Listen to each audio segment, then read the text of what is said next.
So to break this down further, I'm joined now on set by Trita Parsi, founder and president of the National Iranian American Council. So President Parsi, great to have you with us. Thank you. So help us understand. We see protests going on the whole day and lawyers lashing out at this very executive order. What can these protesters and lawyers get out of this? Well, actually, I think they've gotten a tremendous out of this because as a result of these protests, you are now seeing members of Congress really realizing that politically they have to react to this. They have to oppose this. Right now, just a couple of minutes ago, Senator Feinstein announced that she's introducing a new law that is going to overturn this and is not going to allow Trump to impose such a ban unilaterally. So this public outcry is translating into political reaction in Congress, which will challenge Trump and potentially also succeed in overturning this.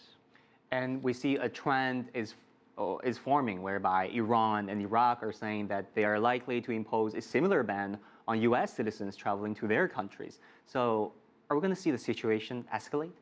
I think it's very unfortunate that they're making these threats. And in fact, in the case of Iran, they've already stopped issuing visas to the United States. At least they said that they will.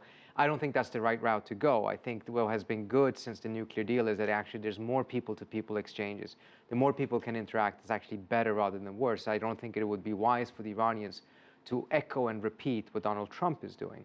But if this continues and if this actually leads to an escalation, then this could be a very dangerous situation because the nuclear deal is already very fragile and it's not clear if they would be able to survive the burden of all of these other conflicts between the US and Iran. If it collapses, then we will be back in the same situation we were a couple of years ago when the United States and Iran were gravitating towards a military confrontation. You know, what's interesting about Iran is the fact that Trump is saying that they're going to do this ban because they're going to fight ISIL, and ISIL is a Sunni Muslim majority organization. But Iran, on the other hand, as we know, is a Shia-dominated Muslim country. And so yeah, there's a disconnect here. Right? There's a tremendous disconnect, a tremendous contradiction here. Iran has actually produced less ISIS fighters than America has. There are more Americans fighting for ISIS, with ISIS, than there are Iranians. The Iranians have been fighting against ISIS for several years, and the Iraqi government has made it very clear that they played a critical role in that. So if you take a look at this from the idea that this is some way, somehow supposed to create security for the United States, it clearly is not. This is coming as a reaction to, this is rooted in Donald Trump trying to appease certain elements of his constituents who want something like this, who probably want it because they have been instilled with fear by Trump himself as a result of the fear-mongering that he has engaged in.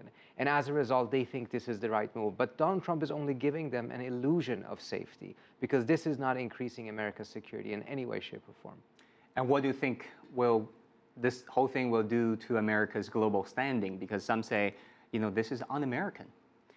It is already hurting America's global standing that a decision of this kind would be made in the manner that it was made, meaning that people went through all of the processes of paying the fees, giving the interviews, getting fingerprinted in order to get the visas, only to have the United States retroactively revoke those visas on a blanket way, not because these individuals had done something, but because they were born in a specific country. Thank you very much. Thank you for joining us, President Parsi, President of the National Iranian American Council. Thank you for your perspective.